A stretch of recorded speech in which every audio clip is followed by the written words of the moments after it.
clapping for you. You know the words, you can join in too. Put your hands together if you want to clap as we take you through this monkey rap. DJ Donkey Kong, he's the leader of the bunch. You know him well, he's finally back to kick some tail. His coconut gun can fire in spurts. If he shoots ya, it's gonna hurt. He's bigger, faster, and stronger too. He's the first member of the TK crew. TK, Donkey Kong. Hi, TK, Donkey Kong is here. This Kong got fast, so let's get it. Shake it out to her. She's quick and nimble when she needs to. Then she can run through the air and climb on trees. If you choose her, you not choose wrong with Skip and a hot cheese. One, two, come.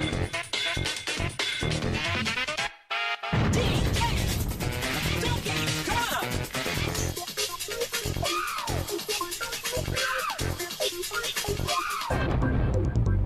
He has no style, he has no grace.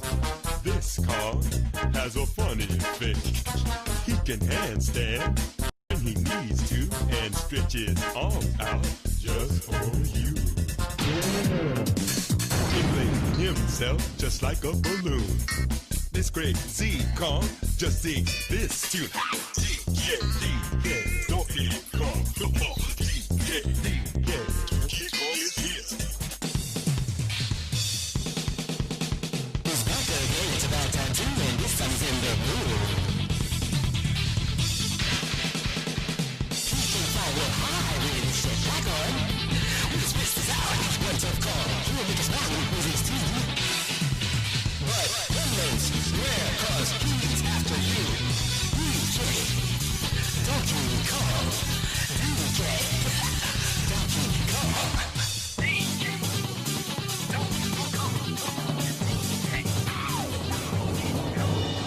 Finally, he's here on you.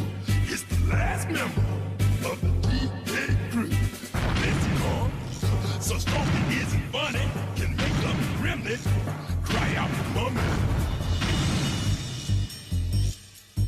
Pick up a boulder with relative ease, makes crushing rocks seem such a breeze. He ain't move slow, he can jump high, but this Kong's one heck of a guy. Come on, Cranky, take it to the fridge. Walnut, peanut, pineapple smells. Grapes, melons, oranges, and coconut shells.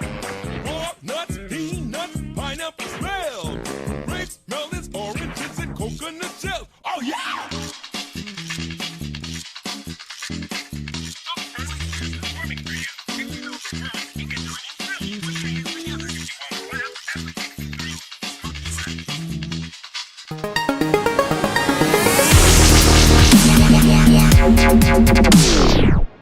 Nintendo stuff.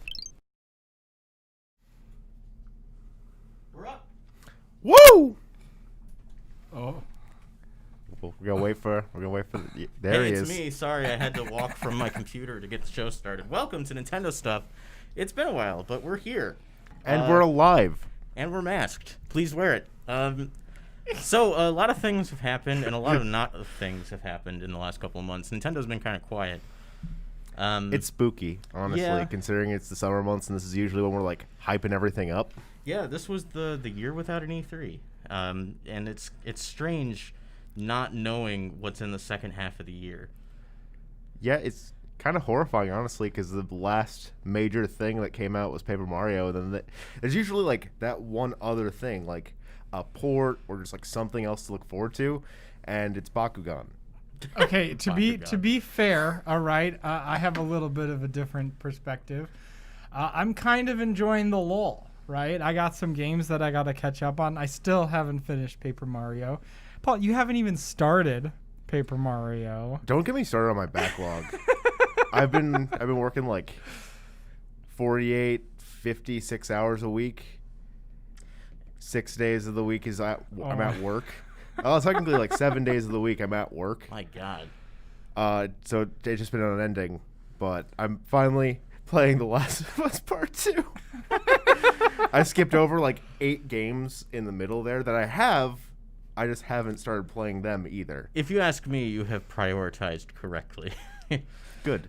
But this is Nintendo stuff, and Paper Mario did just come out last week. Or was it the week before? It came out. The week before. Yeah. Do I have to Google this? Because I will. It's definitely been over a week. Yeah, and I know like a lot of folks out there aren't particularly happy with the direction that Paper Mario has been taking, but that's kind of why I want to bring this to the table, no pun intended, because I think Paper Mario the Origami King is the direction, at least for me, that I want Paper Mario to keep going down. Yeah, I'm actually really in agreement. So I'm currently on the, like, the 5th chapter, the 5th streamer. I'll try to keep this as spoiler light as possible. But, okay, the last game that I played in the series was Super Paper Mario. I skipped out on Sticker Star, and I skipped out on Color Splash. What? I have not heard of these titles. Oh, I don't yeah, believe so, they okay, existed. just a little background, Paul. These are games that Nintendo developed that they called Paper Mario, yet most people just didn't. They didn't. And one was on the 3DS, and they were like, "Hey, nobody cared about the story in the last game, so let's just take it out." And how do they know that? Because somebody decided that nobody cared about the story and didn't actually consult anybody about It's it. interesting. We just had like an interview come out recently with Kensuke Tanabe, who I believe is the current main producer of the Paper Mario series, and he is the one who wants to kind of dial back on the story some. But in the same interview, he talked about how much he loves complicated stories. But one of the reasons that they've dialed that back is because they want Paper Mario to feel more accessible, which on one hand, I get that. Yeah. Like, Thousand Year Door did get fairly complex. I think the original Paper Mario was a good balance of, this is a Mario story, but also there's something darker at play here. I mean, you can balance that in, like... You have like the basic Mario formula. You turn that into like the basic story, but you can play with that and like turn it on its head a little bit. And the important thing is that if a new player comes to the table, Yeah. they know what's going on, and there's nothing like really weird or wild that like will throw them off. Yeah. There's not even any like prior context necessarily needed from each Paper Mario because they're very, very standalone. Even Thousand Year Door only vaguely references Paper Mario 64. There's data in that game of all of the previous partners from 64. Their models exist, but the only one who shows up is Bo, and she only shows up after you beat the game, and she just talks to you once, and that's it. So like it's a very disconnected universe. So like you don't need that kind of complexity in the storytelling. I think what he's going for mostly is just simplicity. Like, we don't need a 1,000-year-old shadow witch locked inside of a box who once destroyed the world. Here's a guy who's trying to ruin the neighborhood. Yeah. And that's basically King Ollie in the Origami King. Like, let's be real, it's not a super complicated story, but I think Origami King itself does take the appropriate steps forward. Like, a Sticker Star just removed the story outright. There was basically no plot in that game. Color Splash brought some of that back. One of the big things about Sticker Star is that Bowser didn't even talk, which What? is like, he's like one of the best characters in the series. Did they just do like the New Super Mario Brothers route where Bowser's bad, go get him, Yeah, essentially. and then they just like kick you out the door? Pretty much. But Origami King has been taking a different approach. One of the other things that came out with this interview that I thought was interesting is that Kensuke Tanabe says, since Sticker Star, and these were his words, it is not possible to modify existing Mario characters. They cannot take a Goomba and put a hat on that Goomba and call him Goombario. They can put a hat on that Goomba and call him Goomba. They do not have clearance to change these characters anymore. Really? That's why we have so many Toads. Yeah. So here's all I would make this rebuttal. So I don't know necessarily how all of that worked in Sticker Star and Color Splash, though here, at the very least, they do their best to make these Toads feel impactful. Yeah. And it's simple stuff, right? So there's like Captain Toad, and then they just play with that a bunch.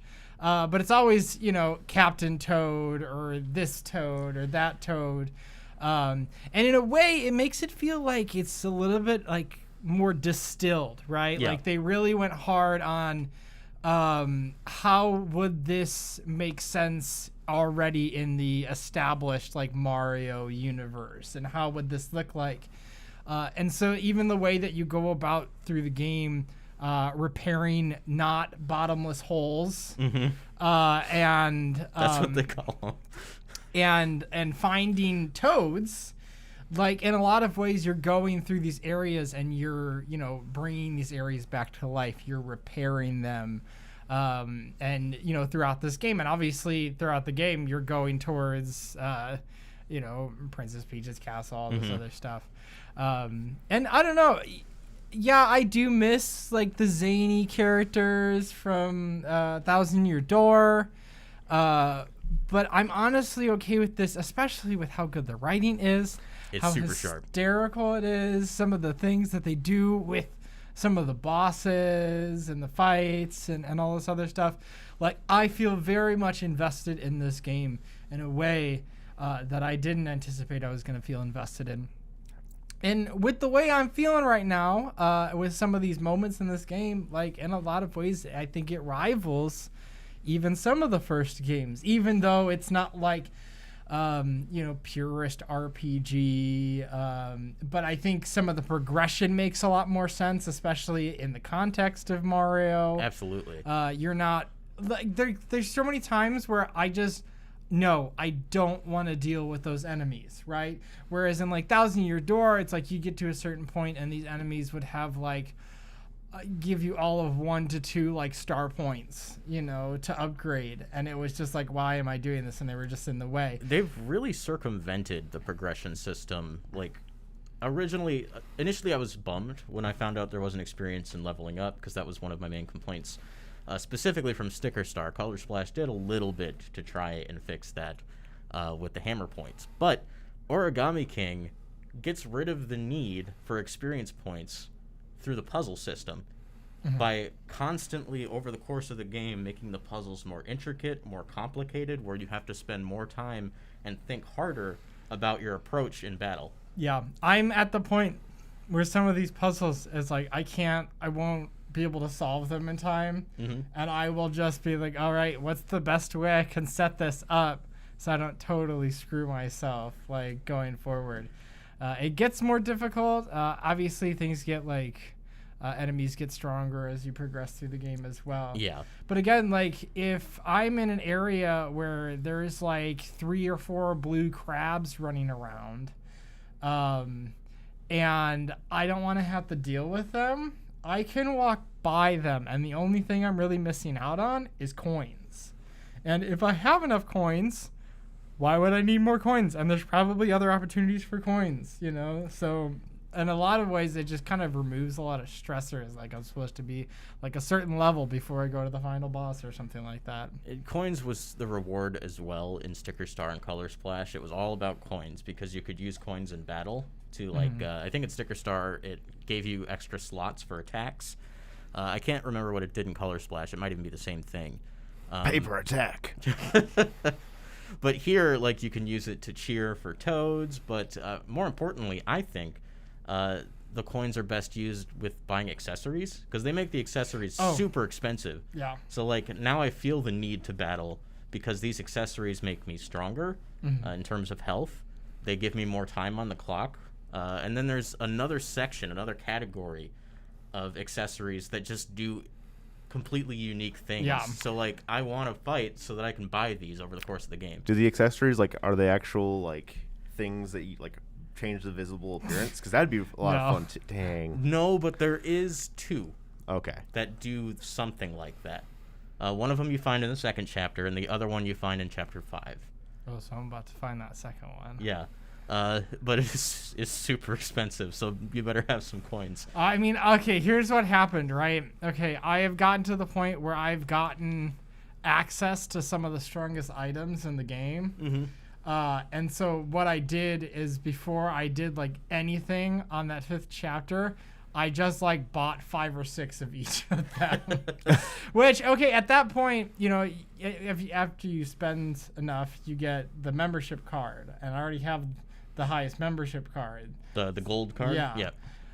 So it makes it a lot cheaper, but I still end up spending like over 10,000 coins just for a really, really good set of items, so that like when I walk into a battle, I'm not screwing around. I'm like, nope, I'm putting these guys out quick. Like, I'm not taking any chances with some of these like lower level items or anything like that. The accessories are kind of like an analog for badges from the first 2 games. They're not nearly as diverse, like they don't give you extra attacks, but they do boost your stats. And then there's also the ones that help you find hidden toads, one that helps you find hidden treasures, and then one that helps you find hidden blocks. And they're super useful because this game has a lot of collectibles, and it actually keeps track. Every location on the map, it has percentages for how much you've completed each of those things. Oh yeah, chapter 3, that was a good one. Yeah, you know what I'm talking about, Paul. That Yep. game you've definitely played. Yeah, Always. actually, chapter 3 was one of the most frustrating things so far for me. Like Really? Yeah, like maybe I think thinking over it, like there was definitely some things that I just missed and didn't like internalize, and like, oh, I gotta go here. So it took me a minute before I was able to like get set back on the right track and actually get through it. And I think that was mostly it. I think that maybe was mostly user error though, so shame on me, right? Though the chapter after that, Chapter 4. I loved it so much. We're gonna get kind of spoilery here, not like plot spoilery, but there Yeah. is like an aspect of this chapter I do want to talk about, and that's that it's basically a love letter to Zelda. Yeah, it's kind of just like Wind Waker Mini. Yeah, for real. You get a boat, you're on the ocean, you have a sea chart, and you go find stuff. I mean, they're not afraid to kind of reference other things in the Paper Mario franchise, right? Like, Oh, there's no. the original game where they have like the train murder mystery, right? Yeah. There's also a diary, Luigi's diary, in the basement where he talks about Luigi's Mansion because it came out the year after Paper Mario did. Yeah. Also, I love Luigi's role in this game. Like, Luigi's always got like a kind of a silly role in all the Paper Mario games. Yeah. Even so much being like one of the final bosses in Super Paper Mario. Spoilers. Well, like specifically 13-year-old weekend. when you run I into haven't him played it. in the 4th chapter, and so like the idea with Luigi is like you find him, and he's always like, bro, I found the key to Princess Peach's castle, bro. so I got funny. it. Here it is. And it's never the key to Princess Peach's castle. Like, But he's it's just- always a key you need. it's always a key you need. And then But it's not a key to the princess's heart, and I so need that. when you find him in the 4th chapter, and he starts to explain what he's been through to get that key, and then you go to like these places that you need the key for, and you're like, bro, how did you make any of this happen? Like, you open up a chest on an island to get an item, and it's not there. It was the key. That part of the island was submerged. And then it just so happened that, well, Luigi's got the key anyway. How did he do it? Oh, he's been swimming in this entire ocean from island to island. Oh my Yeah, god. because he didn't have a boat. And He doesn't need a boat, okay? It's Luigi. He was taking a nap in some stranger's backyard. He didn't even know who they were. And he was like, I was swimming, so I'm just taking a nap. It's all right. Yeah, Luigi's great. They actually kind of play with your expectations with Luigi a little bit at the beginning of the game there, that like in a way that made me hurt. like he's gonna follow you guys. You guys are gonna do like a brother kind of thing, and then they're like, nah. Prank. But overall, I think the Origami King does a lot of fun things. Like, it's not an RPG. Just go in knowing that, and I think you'll have a better time. It's all about, and Kensuke Tanabe talked about this, it's all about the moment-to-moment events. Rather than a long, complicated story, the story is what you make of it. So, like, you go here, something happens, and that thing that happens, that's the story, right? Mm-hmm. And I think because of that, Origami King overall has some of my most memorable moments, maybe in the whole series, just because of how much they stand out. Yeah, it's really fun, and I think their awareness about like the state and what their requirements when building these games are, and they really lean into that, and then they also lean into like the paper motifs, like even more so than like the first like few games. They were like, hey bro, okay, like obviously like the design of the world is super papery. Yeah. Like you go into a field like that's really tall and like it's just got like a paper top, right? Mm-hmm. But then you're walking through it and trying to find stuff in it. The water looks great. Everybody's been talking how good the water looks. Specifically in cutscenes. In cutscenes, it's real water. In gameplay, it's made of paper. It's pretty great. And I guess the last thing I kind of want to mention before we move on is, and that's a big thing for Paper Mario fans, the partners. Probably my favorite partner of all time is in this game. Ooh. And I'm not going to spoil it because you haven't even gotten to it yet. I think I just got to it. Okay. Yeah. That particular character is a known Mario character, and they make them a partner for you for the first time. And just the things that this person says, the perspective you get on their life because you're together for the first time, I love it. I want to have a whole game about this person. So I hope you enjoy that. Yeah, I also think it's interesting how they give you partners in this game. It's not like, oh, here's a partner who's going to join you for the whole journey. The only partner you have for the whole journey is Olivia, right? Yeah. But she doesn't battle. But like, it's not, they don't follow you for this, the whole time. They're going to they're there for a portion of the journey, for a chapter, and then, their use has been expended and they move on to the next partner. So they kind of showcase each one instead of like, 1,000 Year Door, you just like really relying on like one or two partners or something like that. It's also interesting, specifically in Chapter 2, there's a section where you have to get the canned food partay members together. And you find them in this tall grass.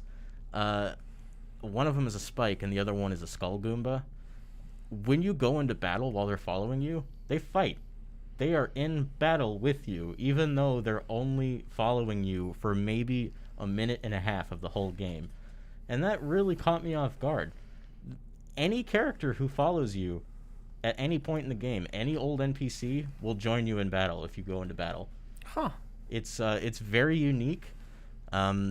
You don't have any control over the partners. After you take your turn, they'll take a turn, and they just decide what they do. And sometimes they don't do anything. Bobby specifically, if he's asleep, when Mario's taking his turn, he'll trip when he gets up to make his attack, and he won't do any damage. But yeah, it's really interesting. I didn't find myself minding that I couldn't control my partners, because they still were pretty useful. The one you're about to meet specifically is very useful. Yeah, they get progressively more useful. Like, Bobby was, like, not... He could attack one character when there's, like, 15 surrounding you. Yeah, and some of the subsequent, like, partners can attack, like, a whole line. Group of four or something like that. So... But, yeah, I didn't find myself missing the old partner system as much. That said, that doesn't mean I wouldn't want them to make a game that kind of goes back to that classic style, but I think I'm content with the direction it's going in. I feel like with Paper Mario, they know their limitations and they do the best they can working around them. Yeah. and that adds some of the humor to it, like we were talking about earlier with like the Toads, how none of them can really have personality, like of their own, or like can't throw a hat on it and make this person. I feel like they use that really well. They do. They make an advantage out of it. They're playing to their limitations. Like the character Bobby we've been talking about. Bobby doesn't have a name. His name is Bob-omb. Olivia elects to call him Bobby, and she can do that because Bobby is just Bob. So like they're making the best of their situation, and in some ways I think it makes it better. Yeah, I mean, other than like Professor Toad, Yeah. right? But Olivia just gives them all nicknames, just starts calling them. Like even like in the latest chapter, she calls that partner a nickname, and they get mad. It's like, don't call me that. That's an awful name. Don't ever speak to me again. I think one of the nicknames she gave Bobby before she settled on Bobby was Bombus. She was getting really, really creative with her nicknaming. But yeah, I found myself really getting attached to a lot of the partners, because even though they don't like specifically have names and maybe they aren't even dressed up any differently than a normal character or minion, there's still a lot of life in them. Bobby will probably go down in history as one of my most memorable partners for a lot of reasons. Oh my god. I'm mad. I'm sure. I'm mad. But yeah, I think Origami King has set the stage for a good future for Paper Mario, and I'm excited to see what comes next. But that's not all that's happened in the Nintendo world, even though there really isn't a whole lot to talk about. We're going to skip ahead a little bit in our list here to the Nintendo Direct Mini that just happened recently, and I know a lot of us have a lot of opinions about that. Mini is definitely the right word. So Micro. the best part about this Nintendo Direct Mini is how little Nintendo there was. Like even Nintendo there was, it's a half breed. You know? That's true. That said, that's more Nintendo than I was legitimately expecting. Because this is a partner showcase. They made sure to Temper expectations. Temper expectations. That didn't stop me from seeing the most ridiculous tweets. But they sent that tweet out like what, 9 hours before the Direct Mini? Yeah, something like that. Well, also mentioned it was all 9 things hours like, being in like the middle of the night. Like you're gonna give us like, oh, here's like a Uber early morning notification. This is what you should expect in 9 hours. You know. That's part of the expectation setting. Is like the closer to the actual presentation they announce it, the less time people have to blow their own minds. Didn't they also say it was things that like were previously announced too? They did. Which should have like, what's been announced? That should have been like the first clue, but It didn't stop people. I mean, like, Bayonetta 3 was one that kind of came up in discussions, as well as No More Heroes 3. Those I can understand, because those are, like, big partnered games for Nintendo that we have known about for a long time. they could have snuck one of those in, you know? They could have, but alas. That said, for whatever reason, Suda51 has been sneaking himself into presentations for other companies. Like, he'll just show up for a cameo, and No More Heroes 3 gameplay will be behind him, and it'll be super brief, and then they'll move on. So, I don't know what's going on there, but... I feel like they're living their best life. Yeah, Suda51's a good guy. But let's talk about the things that were announced. I think Cadence of Hyrule is probably the best part of this presentation for me, just because I really like that game. Mm-hmm. It's getting a season pass, 3 separate DLCs. The first one is already out, which added a bunch of characters. Impa, with her like Skyward Sword kind of Hyrule Warriors design. Frederick, who was the shopkeeper in that game, so you get to play as the shopkeeper. And then Shadow Link and Shadow Zelda. DLC 2 is adding 39 new remix tracks from The Legend of Zelda to the game, which is a lot of music. That's a lot of music. And then the third DLC is a brand new story mode where you play as Skull Kid. That'll be is fun. awesome. Yeah. He has this mechanic where you switch masks and that changes his abilities, which That's is really cool. yeah, super fitting. So I thought that was awesome. And a pre-order bonus was, I think, 4 alt costumes for both Link and Zelda, just different color options, which I like little stuff like that just to kind of incentivize you. Like, hey, you know, Get on it. if you get on it now, we'll just give you some stuff right away. So that's cool. The next game, I don't even remember its name. It's a WWE game, and it doesn't look great. I was thinking the opposite, right? Because most WWE Jam. Well, here's the thing. Most of the WWE Kinda. stuff now that I see nowadays is like the relatively like high budget EA like rinse and repeat yearly release, right? True. And so when I see more of a cartoony WWE, like more like party multiplayer, with like a whole like legacy cast, right? John Cena, Andre the Giant. I didn't see John Cena at all. It's really hard. I don't know why you're honestly. laughing. I think it's good in the ways that like it kind of leads into the campiness of wrestling. I was gonna say, like, this feels like a better direction for a wrestling game overall. Like, Yeah. more Like, to the it spirit just- of it. Yeah, it just looks like toy wrestlers, and you can get a bunch of your friends in there and just beat each other up. Like at that point, like it doesn't even need to be that good. At think least they it should- doesn't try to look as like realistic or something like that. I think they should have taken it a WWE step games. forward, so it's actual action figures, and you have like the hand in it too. Where's that fighting? That game? would be cool. See, like if they had done that, I would probably be on board, even Figure, though I'm like, not a flicks wrestling the fan. kick up. I thought it was strange. I guess I kind of understand why they did it, but like they had the wrestlers just sitting on the couch playing together. Like that's the kind of situation you'll be in when you're playing yourself, right? You're gonna be sitting on the couch with your friends. Yep. It's just like these kinds of things never really work for me when they're trying to kind of push people on the street enjoying the game, because I don't really believe that. I would just rather like them get a little bit more into the game itself and try to sell me on its merits rather than that. But that's fine. It's a licensed game. What more can you expect?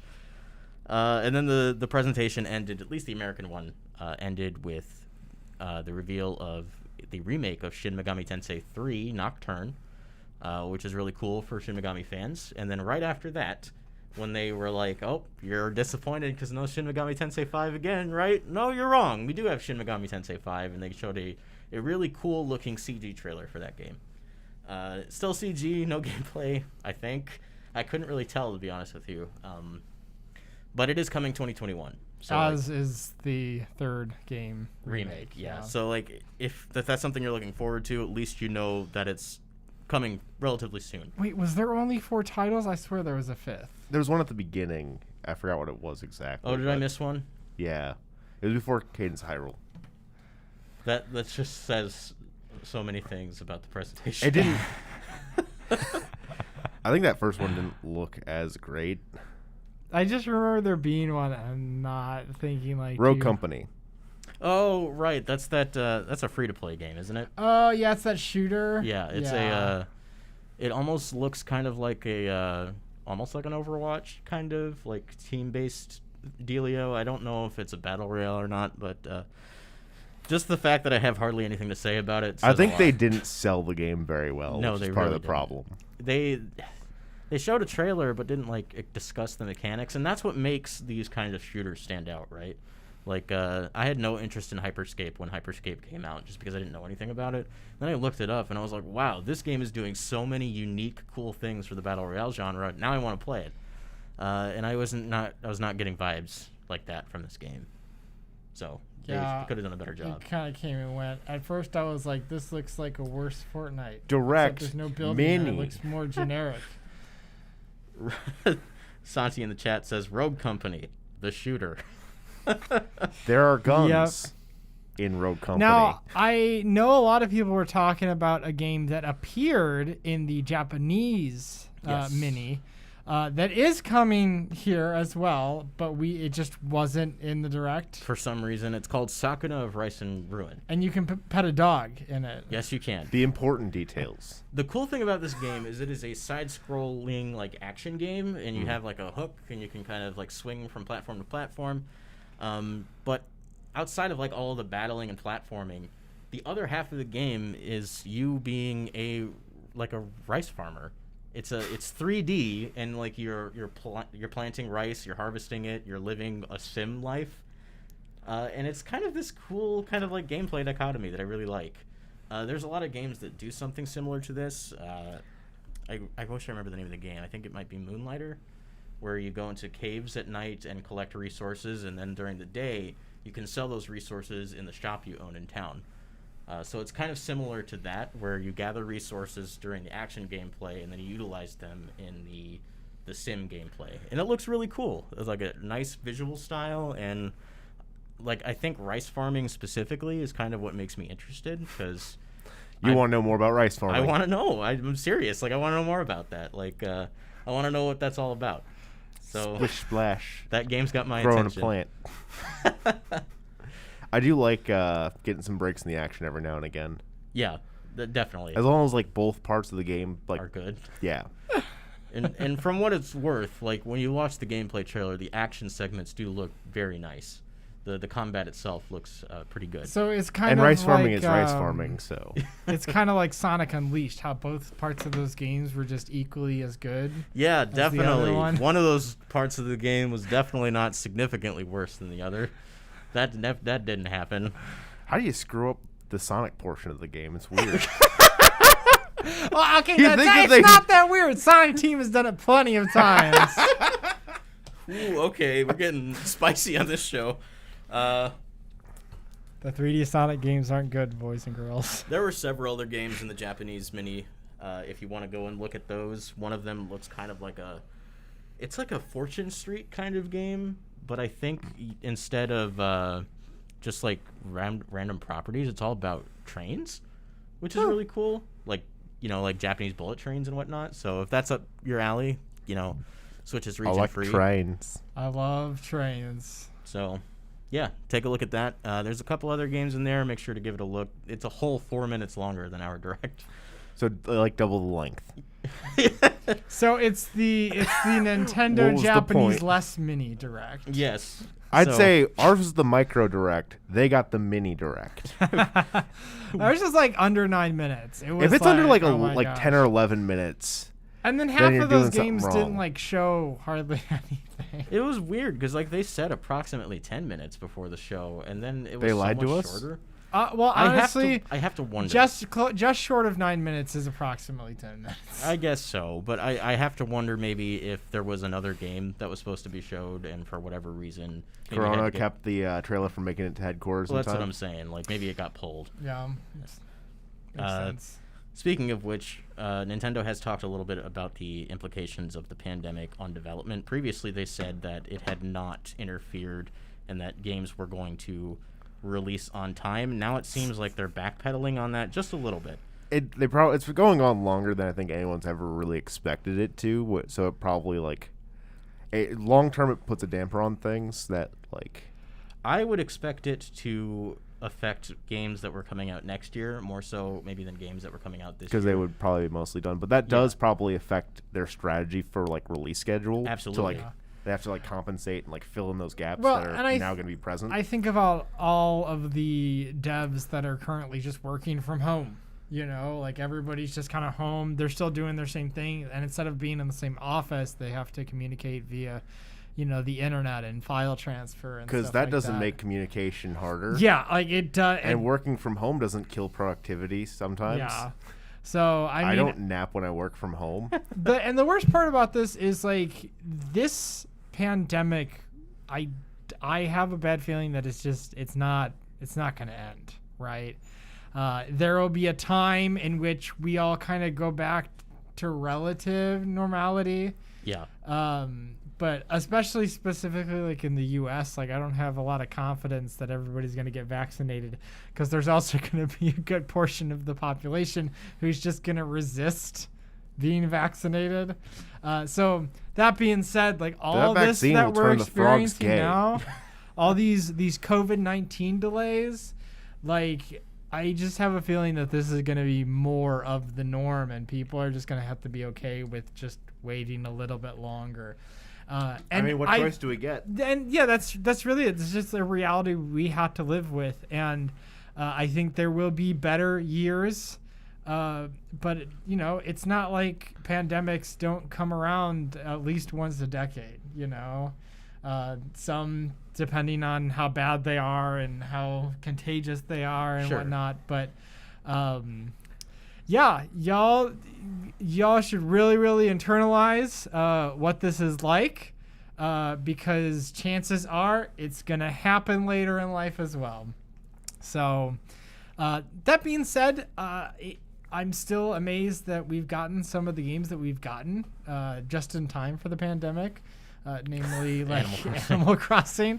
But then we got Paper Mario. They said it was going to come out at a certain point, and it came out at a certain point. So in a way, I think this is like advantageous in certain regards for a company like Nintendo, who's always kind of been stingy when it comes to the kind of information they put out, save for some very select titles like True. Metroid Prime 4, which that has been like some of the most open Nintendo has ever been. A strategic choice. Yeah, in that case. understandably so. But yeah, I honestly don't think it'll be that much longer before we hear what the rest of the year is going to look like. I think, because the rest of the year is going to be over. yeah, and I think it'll be thinner than what we thought we would have gotten, or we would have gotten if this just had never. And that's taken off. okay. Yeah. Like you said, we got backlogs to finish. We have a lot of evergreen games like Animal Crossing and Super Smash Brothers. Smash, which is still getting content as well, in addition to Animal Crossing. So there's plenty to play. The PlayStation I have a lot 5 to play. And Xbox Series X, if you're interested in those, they come out this year, and there's going to be some games that launch alongside those. So there's plenty to do. If you're a Nintendo fan, it may not seem like there's a lot, but make sure to treasure what you got right now. Yeah, I was about to say, like, I haven't played Xenoblade Chronicles. I've played most of it before, but I want to play the remake and actually finish it this time. Yeah. I have Xenoblade 2. There's a Xenoblade 2, DLC. I still haven't finished Three Houses. Yeah, go ahead and hate on me. But that's still something I have to do. We're beyond the point where we can hate you for it. No, I can. But I just think I'm like, okay, how many people are in a position where if they want more Nintendo games, that there already are games on the system that they haven't played, and probably a good handful and a half. I mean, let's take a step back here to just talk about all the freaking pandemic sales that have been out. I bought so many more games when I already have a problem beating the games that I've bought. I can't even count like how many games I've gotten just because they're that cheap. Like everyone just keeps having sales, and they're like, here's this like relatively like recent game, 50, 75% off. Buy it. I didn't buy all 4 Mega Man Legacy collections. I bought Death Stranding. I'm probably never gonna touch it. Okay, so I was doing a little bit of a thought experiment the other day, and I thought to myself, if there ever were a moment where game development, for whatever reason, were just to cease, and either never again or for a very long time we just didn't get new games. Yeah. We would be okay. Like, I think about all the games on Steam that I've never played, never finished. I think about, again, all the evergreen games that I can go back to again and again. Guys, like, It's already too much. we already have so many games. You don't need more games. They're all good games, Brent. So I think we'll be okay in that regard. Yeah, we'll be fine. I mean, one thing we didn't get to talk about, I think, because it came out during our break, was Min Min. Oh, yeah, that one character from that one game that came out on that one Nintendo platform a few years ago. So Min Min's in Smash now.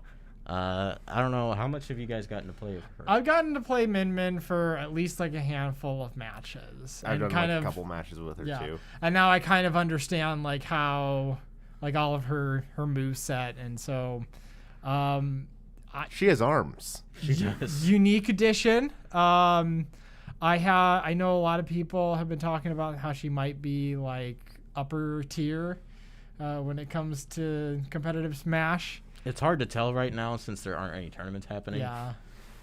But I do think that she might lean higher tier just because of some of the stuff that she's capable of. Like, you've heard of zoners, people hating on like Simon and Richter online just because you get a lot of spammers. Well, that's this entire character's motif. Yeah. Is just being away from you. Do something other than punch. I dare you. I can't, turns out. But I really like the utility of the different arms that you can use. I found a lot of use out of all three of them. So, like, if I want a lot of quick back and forth blows, I'll do double dragons. If I want to do a lot of offstage or anti-airing, I'll use the Ram. And if I want to get a KO, I'm going to use the Megawatt. Yeah. But it's really cool. Like, you get to grab a successful throw. She'll activate her Dragon Arm. And with Dragon Arm, you can kill people at, like, 70-80% with the A button. Just boop, and they're dead. Yeah, she has a lot of utility, a lot of gimp potential. I think she's also very gimpable as a result of that. And she's not super good against rushdowns just because, like, once a character is in, it's very hard for her to get out because she doesn't have a lot of close-range melee attacks. She has an up smash, a down smash, and then she can use a neutral kick. So I think to me, she seems like a very balanced character. I have not seen people complain that she's too strong or too weak. So I'm excited to kind of start seeing those results once the tournaments are back up. But yeah, I think the best part about Min Min being in Smash, though, is that basically the entire ARMS soundtrack is in the game. I was about to say the music. all of the songs. I think we're missing 2 total. Oh, wow. That's pretty good numbers. Yeah, so I'm very happy with Min Min so far. Other things in the fighting game world, if you have never played Pokken Tournament, it is currently free on Nintendo Switch Online until August 4th. Even for the U.S.? Even for the U.S. That's impressive. And I believe it comes with all of the DLC. Oh. So you can play as the entire the entire cast if you want to try it August out. 4th. That's a good way to sell that. Yeah. Wow, that's pretty cool. I probably won't download it. I do like that they're giving people the chance to, like, go back and try some of these games by, like, making it free or having that, like, free online. Yeah, they did this previously with Captain Toad, I think. Didn't they also do it kind of with ARMS? They did. Again. Yeah. They did do it with They ARMS. did, like, another, like, a test or whatever. But Test I mean, punch. Yeah. And I think they also did it with Splatoon 2, but it was the full game. So yeah, this is kind of neat, especially when they're doing it with, like, first-party games. Because, they're doing it a lot with, like, these newer franchises as well that people may have not tried. It's a good way to get it into people's homes and give them a chance to try it, see if they like it, and then hopefully buy it. Yeah. I wonder how that'll work. I know what I would do if I was Nintendo. Say, like, Splatoon 3 was on its way. You know, just... honestly, at that point, just take Splatoon 2 and just literally give it to all subscribers, but, like, permanently, right? And that way, like, okay, you get everybody hyped up on Splatoon 2, but then Splatoon 3's on the way, and it's like, okay, you reinvigorate Splatoon 2's player base for a time, and then you move all that over to Splatoon 3 when the time comes. That's also another thing I have to finish. I have to finish the Octo expansion. Me too. I know we're killing you. It's gonna be okay. I'm in pain. I'm really in pain.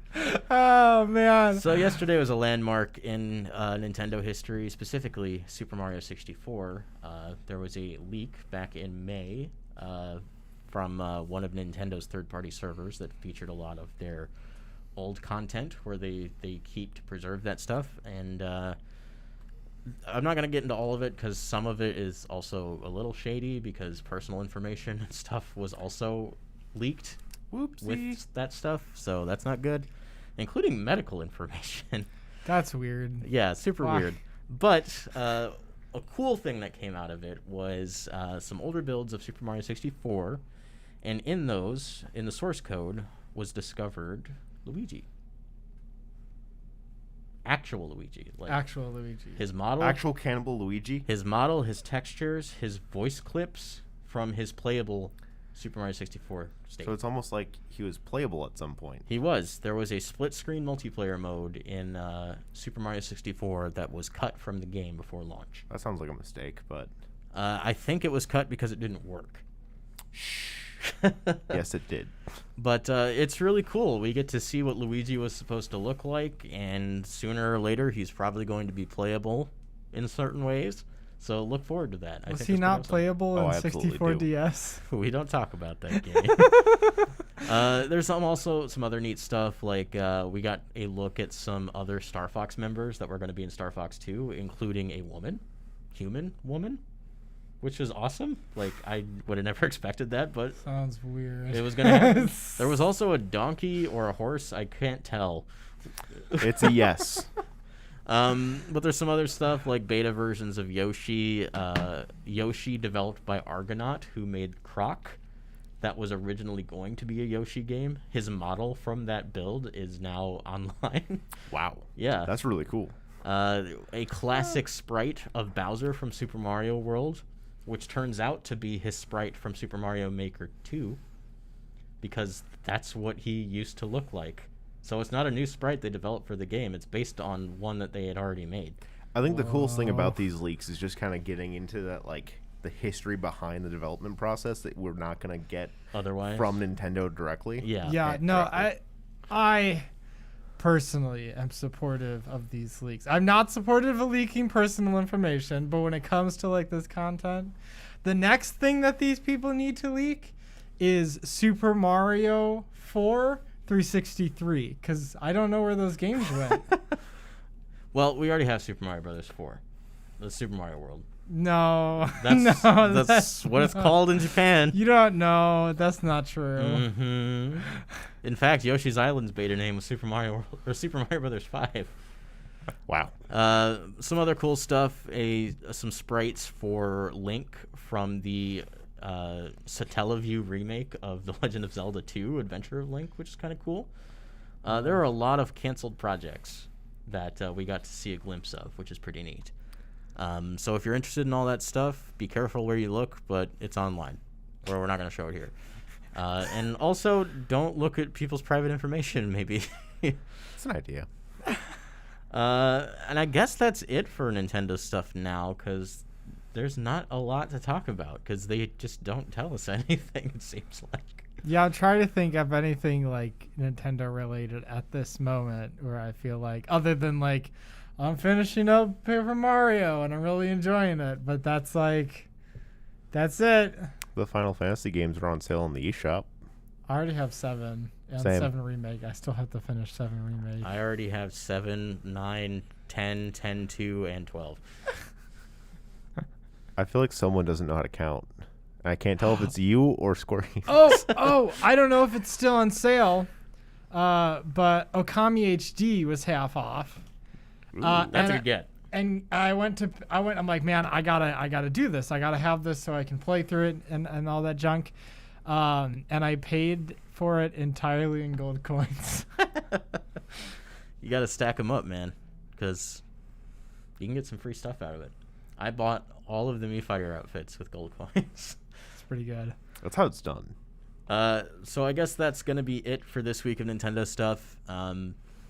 Yeah, sorry we've been on a break. It's just like, one, we're doing a lot of work. And also, there just hasn't been anything to talk about. So I'm glad that we could actually compile a list of things that were worthy talking about and maybe make an hour show out of it. And I'm glad to sit with you guys and see Yeah. your beautiful faces behind those It gets masks. really lonely at home. I'm sure it does. I mean, at least you and I see each other at work most of the time. Yeah, Except for last week when I was on vacation. it's okay. I've been, there's a pandemic, so I really try to practice and enforce social isolation most of the time. Like, even this feels a little bit shady, hence why we're all wearing masks. But yeah, I've been practicing social isolation, and it's been really sad. I'd say that I've been practicing it, but it's kind of hard when you actually are essential and have to go to a place filled with people. It's weird for the two of us because, like, we have to go to work, but it's a building with nobody in it. Generally, I mean, there's people in it, but we can kind of, like, again, like, socially distance even in Essentially, in that. we have a floor of the building, the biggest floor, to ourselves. There's no one on it but us. So I'm still hoping for hazard pay, but But I guess with that, guys, we will see you guys next time on Nintendo stuff. Make sure to follow me on Twitter at BabbittBabs. Follow Logan at LoggyDubs. Follow Polysaurus. Gunnysaurus. I guess you got to change it now. Or you can follow us as a collective at Break Room Arcade. We'd love to talk to you guys more. If you want to join our Discord server, there's a link to that below. And you can listen to this show anywhere you listen to podcasts. So Until next time, we'll see you guys later. I'll let you guys close out the show because I got to go do it over there. Bye. Man, I can't remember the outro. It's been Don't so break long. your back breaking the games. But for now, break time's over. See ya. Thank God for you, Paul. Toodles.